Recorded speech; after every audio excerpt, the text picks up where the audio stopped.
আমি ওহাবি হয়ে গেছি। মনে করে পীর সাহেবরে তো ভোগ দিছি, ভক্তি করছি, আর কি নিজের আমলের দরকার অনুভব করে না। সবাই আমরা ওলি হইতে চাই, তাই না? কাজ তো করি না। আমার দেশের লোক অলি আউলিয়ারে যত ভক্তি করে, অলি হওয়ার চেষ্টা তার 100 ভাগের 1 ভাগও করে না। এরা হচ্ছে সুবিধাবাদ, সুবিধাবাদ জিন্দাবাদ।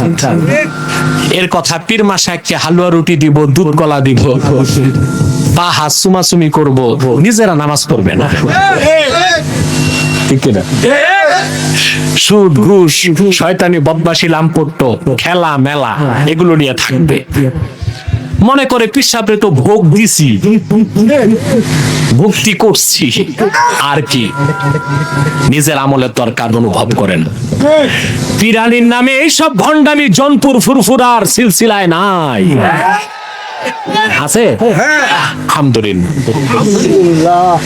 হক্কানি পীর মাশায়েখ যারা শাহ ওলিউল্লাহ মুহাদ্দিস দেহলভির সিলসিলায়, শাহ কারামতের জনপুরি সৈয়দ আহমদ বেরেলী রাহমাতুল্লাহর সিলসিলায়, এদের মধ্যে ভণ্ডামি পাবেন না। কোরআন সুন্নাহর মানদণ্ডে তাদের প্রতিটি আমল উত্তীর্ণ।